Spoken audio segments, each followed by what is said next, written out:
만약에 우리 도시가 겪는 가장 복잡한 문제 중 하나인 젠트리피케이션을 일종의 게임처럼 분석하고 어쩌면 해결책까지 찾아볼 수 있다면 어떨까요? 오늘 이 시간에는 바로 그 가능성에 대한 이야기입니다. 네, 맞아요. 우리는 이 심각한 문제를 아주 뜻밖의 렌즈, 바로 게임을 통해서 한번 들여다볼 건데요. 이 게임의 규칙을 하나하나 따라가다 보면 젠트리피케이션이라는 현상 뒤에 숨어있던 어떤 역학관계가 분명히 보이기 시작할 겁니다. 자, 그럼 게임의 배경을 좀 설명해 드릴게요. 이야기는 이렇습니다. 재능은 넘치지만 돈은 좀 부족한 그런 창업가들이 조용한 동네에 하나둘 모여서 가게를 열었어요.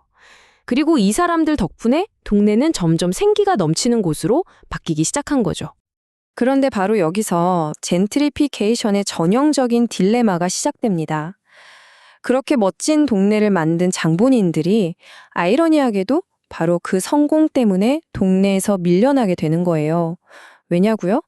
감당할 수 없을 만큼 임대료가 치솟아 버리니까요. 그럼 이제 게임 자체를 한번 들여다볼까요? 여러분은 이 게임 규칙을 통해서 소상공인들이 매달 어떤 압박을 받는지 간접적으로나마 느껴보실 수 있을 거예요. 목표는 아주 간단합니다. 딱 12개월 동안 파산하지 않고 버티는 겁니다. 매달, 그러니까 매 라운드는 3번의 아주 중요한 경매로 이루어져 있어요. 첫 번째는 노력 경매입니다. 이건 가게 홍보나 메뉴 개발 같은 손님을 끌기 위한 모든 노력을 상징하죠. 이 경매에서 이겨야 더 많은 손님을 가게로 끌어올 수 있는 겁니다. 말 그대로 생존의 첫 단추인 셈이죠. 자, 두 번째는 수익 경매예요. 손님을 가게로 불렀으면 이제 이익을 남겨야 하잖아요. 이 경매 순위에 따라서 그 달의 수익률이 결정됩니다. 그러니까 똑같은 걸 팔아도 이 경매 결과에 따라서 내 주머니에 들어오는 돈이 달라지는 거예요. 그리고 가장 중요하고 또 가장 무서운 세 번째, 바로 임대료 경매입니다. 이 경매에서 몇 등을 하느냐에 따라 여러분 가게의 임대료가 얼마나 오를지 결정되는 거예요.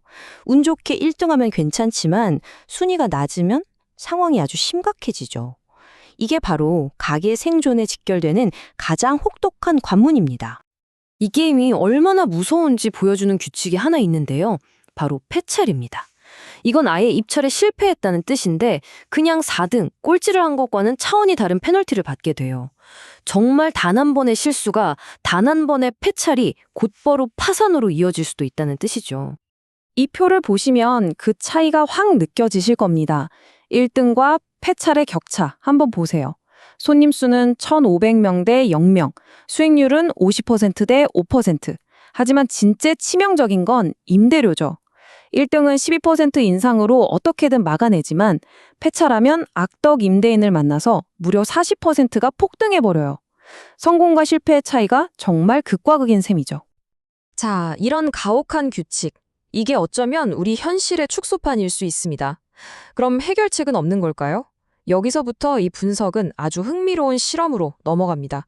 그래서 한번 상상해 보는 겁니다. 만약 이 게임의 가장 핵심 규칙인 임대료 계산 방식을 완전히 뒤집어 보면 어떻게 될까? 그래서 실험에서는 두 가지 완전히 다른 모델을 비교해 봤습니다.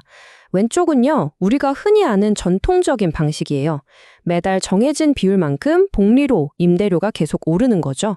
반면에 오른쪽은 완전히 새로운 개념인데 건물주와 가게 주인이 파트너가 되는 수익 공유 모델입니다. 그래서 총 3가지 버전의 게임을 시뮬레이션 해봤어요.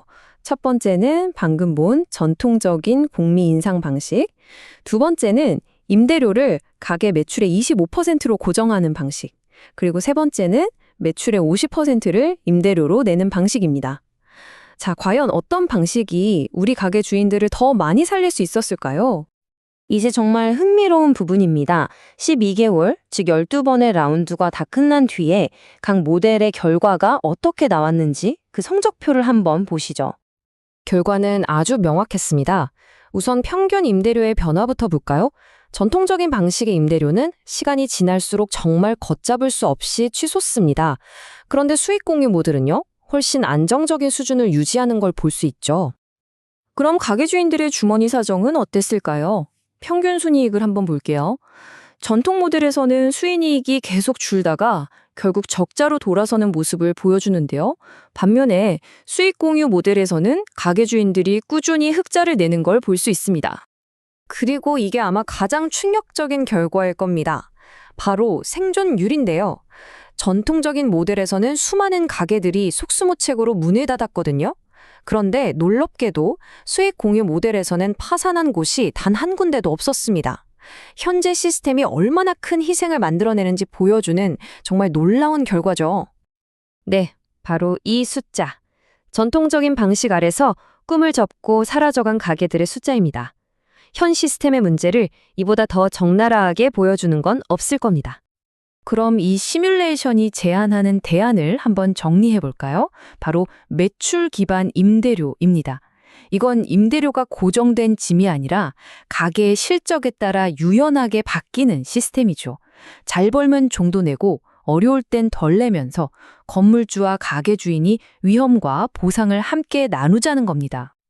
자, 이제 결론을 내릴 시간이네요. 이 게임의 결과가 과연 현실 세계에 우리 도시에 어떤 의미를 주는지 한번 연결지어 생각해 봐야겠죠? 이 게임이 우리에게 주는 핵심 교훈은 바로 이거 아닐까요?